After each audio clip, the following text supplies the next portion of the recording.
Get around.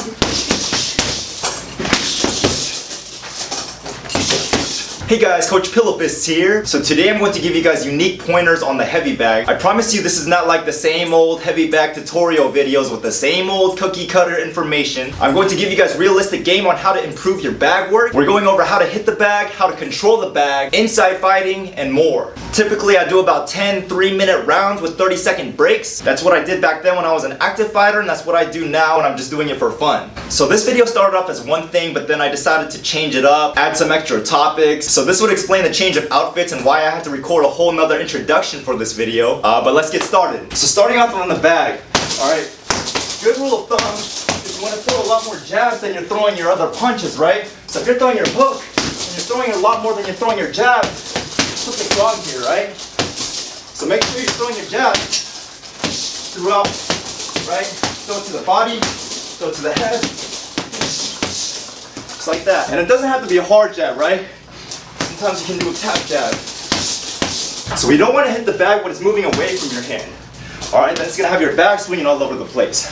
We want to hit it when it's going towards your hand. Alright? So we're going just like that, alright? Now when the bag is moving away from your hand, you can throw your tap punches, right?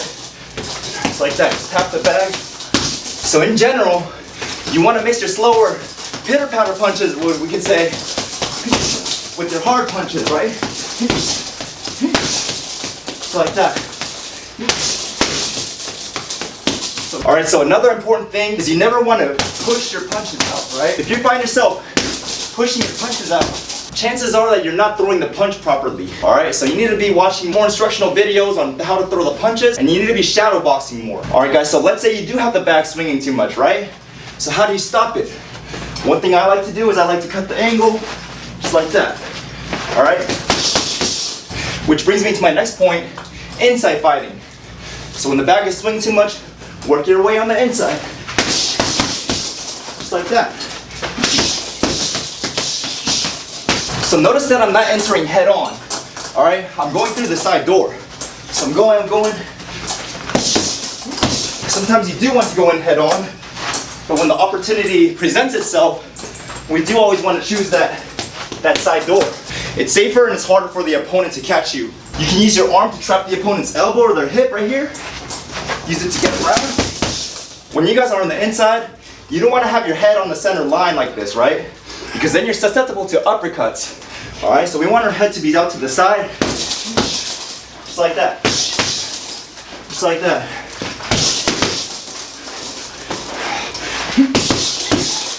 Last thing we need to keep that back from swinging is measuring, right?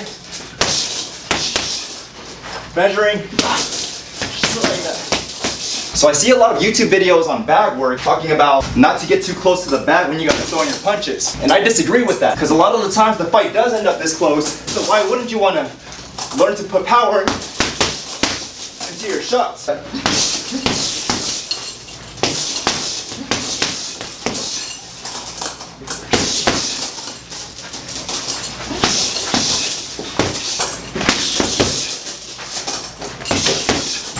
When I'm at this distance, I can work on my jab.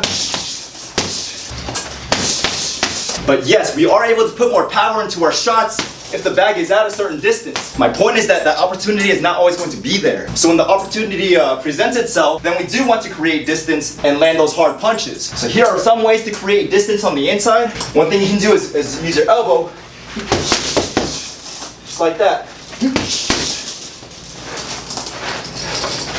Another thing is you can use a forearm. Just like that. See how I got my forearm? Or you can use your lead hand. Just like that. Or we could shoulder bump. But the opportunity to create distance is not always going to be there. That's why I want you guys to practice at close range on those tight inside punches. Alright everybody, so thank you guys for tuning into that video. So hope that helps you guys control the bag and not have it swinging around all over the place. If you're a novice boxer, don't be afraid to reset every 10 seconds or so, because you want to focus on your technique, not so much on throwing power punches on the bag. So please like, comment, subscribe to the channel, and I'll see you guys in the next one.